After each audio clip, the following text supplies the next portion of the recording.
بسم اللہ الصلاۃ والسلام علی رسول اللہ۔ السلام علیکم ورحمۃ اللہ۔ صحیح بخاری کی ایک حدیث جو یقیناً آپ نے بہت دفعہ سنی ہوگی، اس کو بیان کرنے کا مقصد اور اس کے حوالے سے چند گزارشات اور سوالات، یہ صحیح بخاری کی حدیث جو ہے وہ اس کا جو ترجمہ ہے وہ مولانا محمد داؤد راز نے کیا ہے، اور اس کتاب کا جو مقدمہ ہے وہ حافظ زبیر علی زئی نے لکھا ہے، اور یہ مکتبہ اسلامیہ نے اس کو شائع کیا ہے۔ حدیث نمبر 4108 یقیناً آپ نے بہت دفعہ سنی ہوگی۔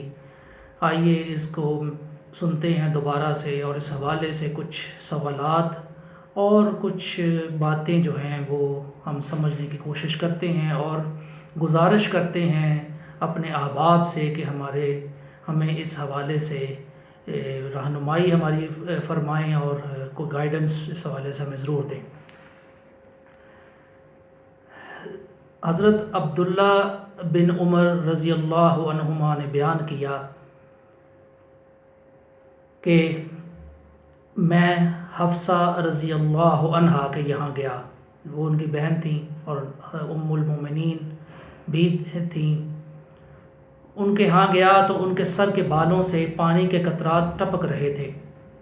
میں نے ان سے کہا، چونکہ وہ ان کی بہن ہیں تو اس لیے یہ الفاظ اس طرح سے لکھے ہوئے ہیں کہ تم دیکھتی ہو کہ لوگوں نے کیا کیا اور مجھے تو کچھ بھی حکومت نہیں ملی، کہ تم دیکھتی ہو کہ لوگوں نے کیا کیا اور مجھے تو کچھ بھی حکومت نہیں ملی۔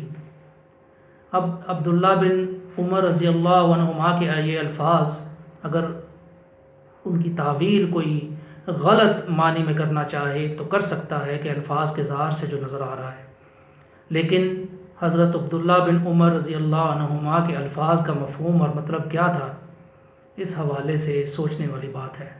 اور کیا آپ سے بھی سوال کرتا ہوں، کیا آپ نے ان الفاظ کے حوالے سے کبھی کچھ سنا ہے کہ ان کا مفہوم اور ان کا مطلب کیا ہے؟ کیا یہ ظاہری طور پر ہی ان کا مطلب لیا جائے گا جو ظاہر ہے، یا ان کا کوئی اور مفہوم بھی ہے؟ حضرت حفصہ رضی اللہ تعالیٰ عنہ نے کہا کہ مسلمانوں کے مجمع میں جاؤ، لوگ تمہارا انتظار کر رہے ہیں، کہیں ایسا نہ ہو کہ تمہارا موقع پر نہ پہنچنا مزید پھوٹ کا سبب بن جائے۔ انہوں نے کہا کہ لوگ تمہارا انتظار کر رہے ہیں، کہیں ایسا نہ ہو کہ تمہارا موقع پر نہ پہنچنا مزید پھوٹ کا سبب بن جائے۔ اب یہ جو انتظار تھا لوگوں کا، یہ کن معنوں میں ہے؟ اس حوالے سے میں نے تو آج تک نہیں سنا، آپ ہی بتائیے کہ آپ نے کچھ سنا ہے اس حوالے سے۔ پھر آخر حفصہ رضی اللہ عنہا کے اصرار پر عبداللہ رضی اللہ عنہ چلے گئے۔ پھر جب وہاں سے چلے گئے، پھر اس کے بعد پھر یہ ہے کہ پھر جب لوگ وہاں سے چلے گئے، اس سے پہلے ایک اور سوال ہے کہ چونکہ بات حضرت حفصہ رضی اللہ تعالیٰ عنہ کے حوالے سے ہے تو یہ ظاہر ہوتا ہے کہ یہ مدینہ کا واقعہ ہے۔ اب یہ واقعہ مدینہ میں اگر ہے تو حضرت معاویہ رضی اللہ تعالیٰ عنہ مدینہ کب آئے؟ کیا حضرت علی رضی اللہ تعالیٰ عنہ کی خلافت میں؟ تو کیا وہ آ سکتے تھے مدینہ اس خلافت کے دور میں؟ کیا تحکیم کے مسئلہ کے بعد وہ آئے؟ تو کیا اس وقت بھی ان کا آنا ہو سکتا تھا؟ اور تیسری بات یہ ہو سکتی ہے کہ وہ اپنے دور حکومت میں آئے، اور اگر وہ اپنے دور حکومت میں آئے تو پھر ان ساری باتوں کا جو اس حدیث میں بیان ہوئی ہیں ان کا مطلب کیا ہوتا ہے؟ اس حوالے سے بھی سوچنے والی بات ہے کہ یہ کس دور کا واقعہ ہے اور وہ کس لیے وہاں پہ آئے، اور کیا وہ ان ادوار میں آ سکتے تھے یا نہیں آ سکتے تھے؟ یہ ساری باتیں اپنی جگہ پر سوچنے کی ہمیں دعوت دیتی ہیں اگر کوئی سوچے تو۔ پھر آخر حفصہ رضی اللہ تعالی عنہ کے اصرار پر عبداللہ رضی اللہ تعالی عنہ گئے۔ پھر جب لوگ وہاں سے چلے گئے پھر جب لوگ وہاں سے چلے گئے تو معاویہ رضی اللہ تعالیٰ عنہ نے خطبہ دیا۔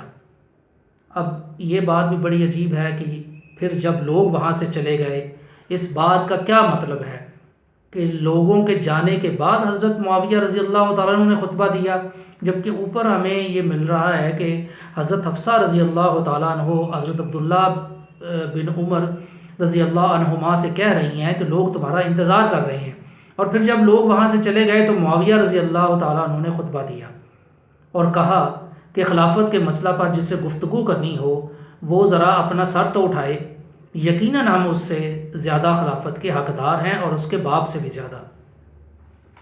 اب یہ جو مطلب ہے، اگر اوپر والا جو مطلب حضرت عبداللہ رضی اللہ تعالیٰ عنہ کے جو الفاظ تھے کہ انہیں تو حکومت میں کچھ نہیں ملا، یہ جو الفاظ ہیں تو اس سے ان کا اگر تعویل اگر ہے تو پھر ان الفاظ کا جو حضرت معاویہ رضی اللہ تعالیٰ عنہ نے کہے تھے تو ان کا مفہوم بھی ہمیں جاننا پڑے گا، اور ہمیں اس کی تہ تک تھوڑا سا پہنچنے کے لیے اور اس پر غور بھی کرنا ہوگا کہ آخر ان الفاظ کا مطلب کیا تھا۔ اب تین جو سینیریوز پہلے بیان ہوئے کہ حضرت علی رضی اللہ تعالیٰ عنہ کے خلافت میں آئے، یا تحکیم کے مسئلہ کے بعد ہوا، یا وہ اپنے دور حکومت میں آئے، تو ان میں سے ان حوالوں سے بھی ہمیں سوچنے کی ضرورت ہوگی کہ اس کا کیا مطلب ہے۔ پھر عبداللہ بن عمر رضی اللہ تعالیٰ عنہ نے کہا، پھر حبیب بن مسلمہ نے ابن عمر رضی اللہ تعالیٰ عنہ سے اس پر کہا۔ اب وہ لوگ چلے گئے، بہرحال وہ بات ہے، اس پر کہا کہ آپ نے وہیں اس کا جواب کیوں نہیں دیا؟ عبداللہ بن عمر رضی اللہ عنہما نے کہا کہ میں نے اسی وقت اپنی لنگی کھولی اور ارادہ کر چکا تھا کہ ان سے کہوں کہ تم سے زیادہ خلافت کا حقدار وہ ہے جس نے تم سے اور تمہارے باپ سے اسلام کے لیے جنگ کی تھی۔ اب اس حوالے سے بھی وہ تین سینیریوز کو اگر ہم سامنے رکھیں تو ان میں کون سی شخصیت ایسی ہے کہ جس کے حوالے سے حضرت عبداللہ بن عمر رضی اللہ عنہما نے بات کی تھی؟ کیا وہ حضرت عمر رضی اللہ تعالیٰ عنہ کی بات کر رہے تھے یا حضرت علی رضی اللہ تعالیٰ عنہ کی بات کر رہے تھے؟ اس حوالے سے بھی سوچنے کی بات ہے۔ پھر وہ کہتے ہیں لیکن میں ڈرا کہ کہیں میری بات سے مسلمانوں میں اختلاف بڑھ نہ جائے اور خون ریزی نہ ہو جائے اور میری بات کا مطلب میری منشا کے خلاف نہ لیا جانے لگے۔